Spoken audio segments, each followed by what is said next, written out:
My name is April Rovero, and the reason for me becoming involved in prescription drug abuse prevention is because of the death of my 21-year-old son, Joseph John Rovero III, that we fondly called Joey. Joey passed away on December 18, 2009, while a student at Arizona State University. He was a senior just about to graduate. He basically died from an equivalent of one, pill of Oxycontin, well, about a pill and a half of Oxy, and a pill of Xanax, and he was just over the legal limit for driving in terms of alcohol usage that night. So it was the synergistic or the multiplier effect that shut down his breathing, and he went to sleep and didn't wake up.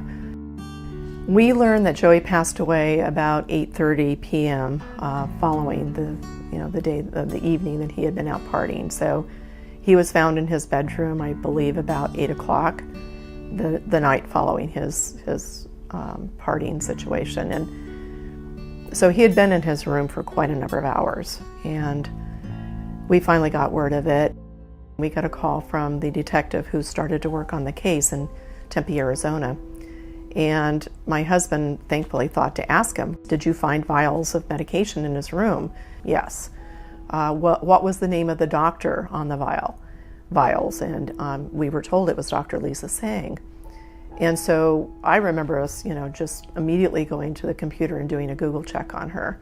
And on vitals.com, which wasn't a website where you could rate your doctor, there's quite a few of them out there, up popped multiple messages about she's nothing but a drug dealer in a white coat, those kinds of messages. And I came to understand that Dr. Sang was already under investigation. And had been for probably a couple of years at that point.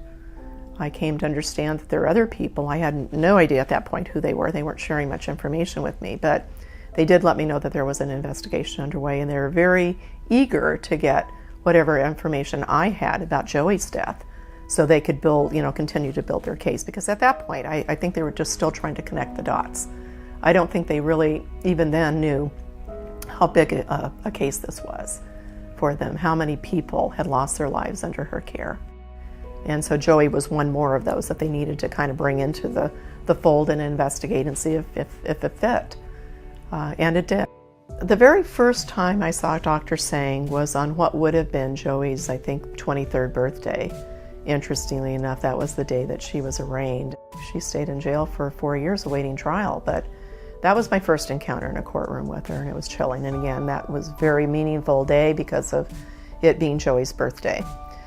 And so the next time that I saw her in the courtroom was really the preliminary hearing. And so I sat through all of that. And, that was again just, on edge, wanting, will they send this to trial or not, as you're listening to the motions be made. And then here comes the big day. I live in Northern California. The trial was in Los Angeles, so I needed to relocate. Thankfully, I have family down here, so I had to put the work I do with my nonprofit organization on hold during that time frame, and my life on hold for that time frame. But I did that. There was no way I was not going to sit in that courtroom and be a part of every minute of it. I wanted to see it unfold. Watching the witnesses come up to the stand one by one and talk about all the others that had been impacted, because I didn't really know who they were so much. I had seen the accusations and I knew by name who those people were, but I couldn't put a face to them, and I couldn't certainly put a face to their loved ones they had left behind when they died.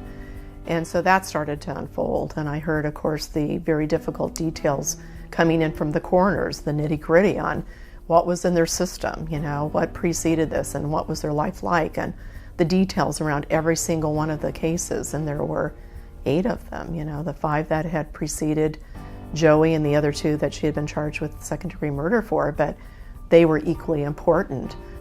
I don't think I've ever been as anxious about anything in my life, just waiting for that moment. And then this feeling of being overwhelmed, really, when the verdict was read, count after count being guilty, guilty, guilty, with one single not guilty. It was really dramatic for me, and I just remember feeling such a wash of relief and gratitude to the jurors that came up with the verdicts that they did. I know they struggled. I know it had to be a tough battle back there in the jury room, but it was the right decision. And waiting to hear then next what her sentence was going to be wasn't as dramatic. It was, of course, of interest. I can definitely say that. And I was hoping it would be a stiff enough penalty so that other doctors that were doing the same kind of thing would take notice, and hopefully it would have a chilling effect on the medical community, and it has. We need to get these doctors shut down, period. One single doctor can generate, stimulate, whatever, a number of deaths, just countless numbers of deaths. I'm sure we're not finished seeing the impact of Tseng's prescribing. There are people walking around in Southern California with an addiction that she either started or fueled with her prescribing that won't survive their addiction. They too will succumb. Last I knew, anecdotally, people knew people that went to see her and died. She's responsible for a lot more deaths than were part of this trial. The last I knew was 22 people.